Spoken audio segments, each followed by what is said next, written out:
nós conversamos sobre poesia bíblica e vimos que os poetas bíblicos estavam atentos à forma e eram mestres em metáfora e simbolismo. Esses poemas nos convidam a experimentar algo, a ponderar ideias lentamente e de vários ângulos. E a maior coleção de poesia da Bíblia está no livro de Salmos.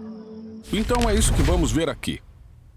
Os israelitas escreveram muita poesia ao longo de toda a sua história. Poemas escritos por sábios, reis e até profetas israelitas. Alguns poemas se tornavam canções no Templo de Jerusalém, enquanto outros eram recitados em orações familiares. E através dos séculos, os poemas mais importantes e lidos foram reunidos para serem lidos ou cantados em ocasiões especiais. Eu já li alguns livros de poesia. Normalmente são grandes volumes dos melhores poemas já escritos, onde eu posso ler e escolher os meus favoritos. Mas o livro de Salmos não é esse tipo de coleção. Aqui, cada poema foi elaborado cuidadosamente e colocado nessa ordem específica com um objetivo, de criar um enredo desde o início até o fim do livro. Os Salmos recontam toda a história bíblica em forma poética e convidam o leitor a entrar em um templo literário. Um templo literário? Sim, o tabernáculo e mais tarde o Templo de Jerusalém, onde os israelitas iam para se encontrar com Deus.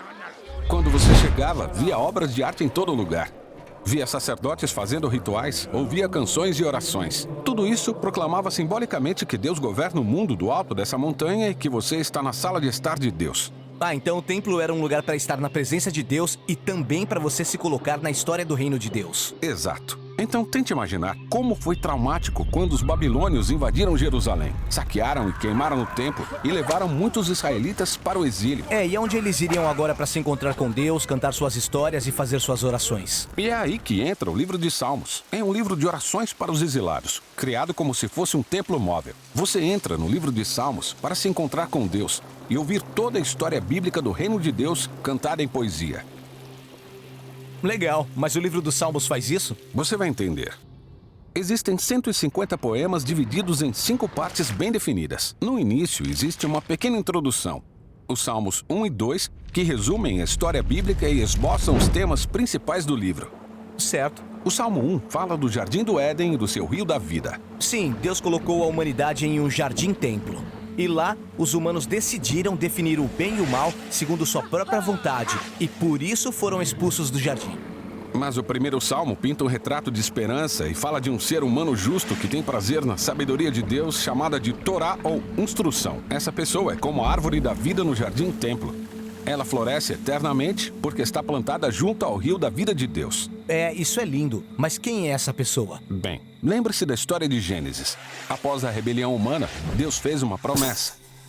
Um ser humano futuro, o descendente da mulher que viria e derrotaria o mal restaurando o mundo. E é sobre isso que o Salmo 2 fala. Deus prometeu que um rei viria da linhagem de Davi. Ele é chamado de Filho de Deus e o Messias. Deus o nomeia para trazer justiça à maldade humana, restaurar o reino de Deus e trazer paz às nações. Então os Salmos 1 e 2 introduzem todos esses temas principais. Sim, depois o livro trata desses temas em suas 5 partes. As 2 primeiras falam da história complicada de Davi e a sua família real. A terceira parte se concentra na tragédia do exílio de Israel e a queda da linhagem real de Davi. Mas daí a 4ª e a 5ª reacendem a esperança da vinda do Messias, de um novo templo e do reino de Deus no fim do exílio. O livro termina com uma conclusão em 5 partes louvando a Deus pela sua fidelidade. Legal. Agora, quase metade dos Salmos está ligada a um homem, o rei Davi, que Deus escolheu para governar Israel. Sim, a história de Davi é realmente importante nesse livro. Ele passou muitas dificuldades, mas confiava em Deus com fé absoluta. Nesses poemas, Davi fala dos seus medos, confessa seus fracassos e agradece ao seu Redentor. E ele está sempre falando de um desejo profundo de estar na presença de Deus, no templo.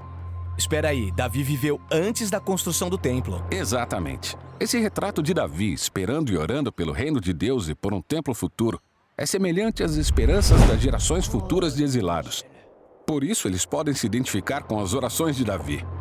Davi é tipo um professor de oração que nos dá as palavras certas para orar e descobrir a presença de Deus em momentos bons e maus. Exatamente. Há 73 poemas ligados a Davi, mas a maior parte dos outros vem de gerações de poetas bíblicos posteriores. E eles aprenderam a orar e a ter esperança como Davi. O resultado final é o livro de Salmos, concebido como um templo móvel para gerações do povo de Deus.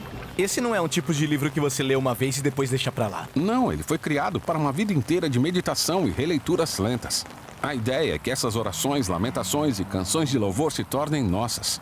Elas são poemas para os exilados que estão aprendendo a viver pela sabedoria de Deus e buscando a justiça de Deus no mundo enquanto esperam a vinda do Messias e o reino de Deus.